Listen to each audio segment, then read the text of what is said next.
चलो चलिए, धन्यवाद।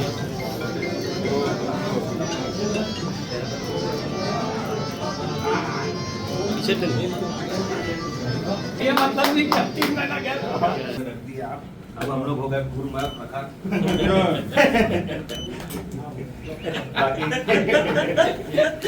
ये मंडल अध्यक्ष बना मेरी जगह। अच्छा। और ये महामंत्री ये हृदय यादव मधुकर के सुपुत्र हैं। महामंत्री जी भाई अपना अपना दायित्व बताते जाओ।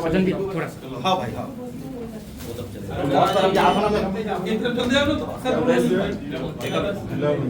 मन कभी जाएगा ही नहीं। मैं और गुरु ने शुरुआत युवा मोर्चे से किया था 5 साल 6 साल वगैरह। तो आज भी मुझको लगता है कि मेरा सबसे बेहतर कार्यकाल युवा मोर्चा के रूप में। मैं और गोलू भी जो है मजा आया। युवा मोर्चा से अध्यक्ष थे दोनों, और अभी मंडल भाजपा में भी दोनों अध्यक्ष। मेरे को मैं युवा बना हुआ अभी 5 साल और युवा रहेगा।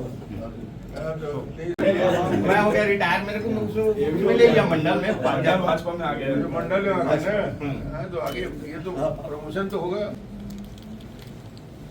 जब विद्यार्थी परिषद से युवा मोर्चा आता है ना तो अजीब लगता है, और युवा मोर्चे से बेकार हो गया।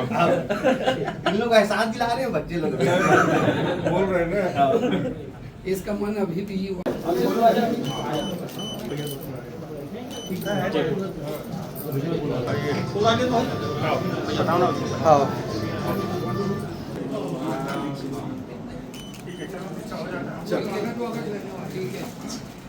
स्वागत क्या है, कार्यकर्ता का प्रेम रहता है, उत्साह रहता है।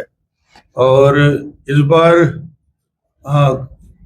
मेरे सर्जरी की वजह से कोयम्बटूर गया, और कोयम्बटूर में स्पाइन की सर्जरी वहाँ पे हुआ, और उसकी वजह से इस बार थोड़ा गैप हुआ और विलम्ब से आया, तो कार्यकर्ताओं में ज़्यादा उत्साह भी दिखा। मगर मैं राजनांदगांव में हमेशा कहता हूँ, रमन कहीं भी रहे, मन राजनांदगांव में रहता है। तो मन जो है यहीं रहता है, यहाँ से कहीं जाता नहीं, और पहले भी था, अभी भी है, आगे भी रहेगा। तो यहाँ जो राजनांदगांव ने विधायक के नाते, इसके पहले सांसद के नाते जो सम्मान दिया, मान दिया, वो अपने आप में अद्भुत है। उसके लिए आप कितना भी मेहनत करें, उससे ऋण से ऋण नहीं हो सकती। ये राजनांदगांव की जनता का आशीर्वाद है। इसलिए कुछ काम जो राजनांदगांव के विकास के लिए इस बजट में मुख्यमंत्री जी ने स्वीकृत किया, वो करीब 600 करोड़ से ऊपर के काम अभी प्रथम चरण में शुरू किए हैं।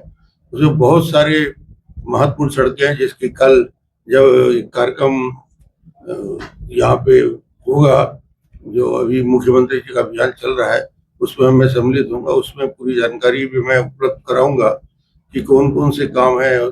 35 करोड़ का यहाँ के जो सौंदर्यीकरण का जो नया काम सेंक्शन हुआ है, उसके साथ अलग अलग इरिगेशन के 400 करोड़ के प्रोजेक्ट हैं, सड़क के करीब 200-250 करोड़ के प्रोजेक्ट हैं, और बहुत सारे प्रोजेक्ट हैं जो अभी पाइपलाइन में है। तो करीब 600-700 करोड़ का काम राजनांदगांव में जो हुआ है उसके लिए। और अभी नए ताजा क्रिकेट एकेडमी के लिए 5 एकड़ जमीन स्वीकृत हुआ है, और वो मैं 15 दिन के अंदर ही क्रिकेट यहाँ के संघ को दे दूंगा, ताकि इसमें अच्छे से 15-20-25 करोड़ के लागत से छत्तीसगढ़ की और वर्ल्ड क्लास एकेडमी बने। उसका जोर रहेगा कि ये बेहतर बने। जो हमारा एस्ट्रोटर्फ है, उसकी टेंडर की प्रक्रिया होने के बाद उसका काम 1 हफ्ते के 15 दिन के अंदर टेंडर के प्रोसेस हो जाएगा। जो एथलेटिक ट्रैक है, जो गवर्नमेंट ऑफ इंडिया से पैसा स्वीकृत हुआ है 6 लेन एथलेटिक ट्रैक का, उसका भी टेंडर हो चुका है, उसका काम भी शीघ्र होगा। ऐसे कामों की झड़ी लगी है। काम गिनाऊंगा तो बहुत टाइम लगेगा, पर कल बताऊंगा। आज शुरुआत नहीं कर रहा हूँ, कल उसकी शुरुआत करूंगा जब आयोजन में हम सब उपस्थित रहेंगे। तो आप सभी को जो उपस्थित रहे और पूरे राजनांदगांव के लोगों ने जो आशीर्वाद दिया, उसकी वजह से समय से पहले भी मैं ठीक हुआ, और इनका प्रेम और आशीर्वाद की वजह से शक्ति मिलती है, और उस शक्ति की वजह से आज मैं फिर से बेहतर तरीके से काम में लगा रहूंगा। मैं सम्मिलित हूँगा, उसके बाद भी सम्मिलित हूँगा, और वार्डों में जो अभी सुशासन तिहार की तैयारी चल रही है उसमें भी जाएंगे। वार्डों के लिए अभी राजनांदगांव में ग्रामीण और शहरी दोनों क्षेत्र के लिए सरकार के माध्यम से राजस्व विभाग के द्वारा भी और मंडी बोर्ड द्वारा भी करीब करीब 20-25 करोड़ रुपए के काम तत्काल स्वीकृत हुए हैं, जो आने वाले समय में जारी रहेगा।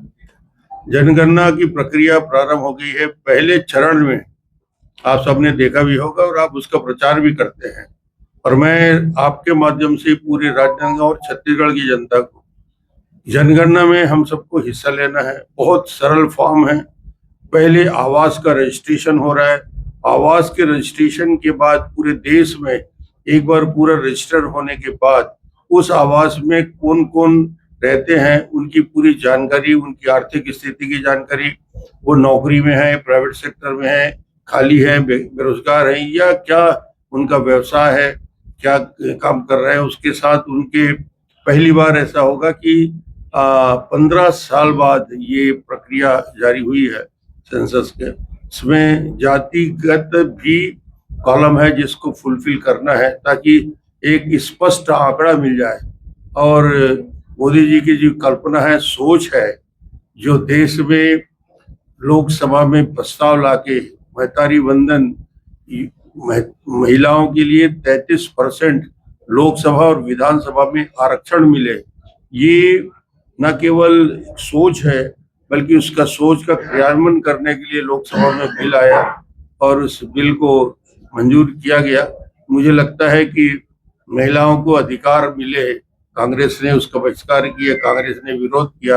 यदि सर्वसम्मति से होता तो निश्चित रूप से बहुत जल्दी ये बिल पास होके और इसका लाभ भी आगे चुनाव में होता। पर मुझे लगता है कि मोदी जी की संकल्प शक्ति है कि शीघ्र पूरा होगा। असम में का रिजल्ट आपने देख लिया। असम का फोरकास्ट बहुत अच्छा आ रहा है। वेस्ट बंगाल का भी बहुत अच्छा 5-6 सर्वे के रिपोर्ट में स्पष्ट रूप से भारतीय जनता पार्टी की जीत दिख रही है।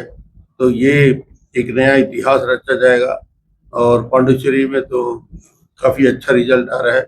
कुल मिला के कल बेहतर रिजल्ट आएगा, और वेस्ट बंगाल के कार्यकर्ताओं को शुभकामना, और जिन लोगों ने मेहनत किया वहाँ पे उन सबको बहुत बहुत मैं शुभकामना व्यक्त करता हूँ कि बहुत अच्छे तरीके से शांतिपूर्वक चुनाव हुआ।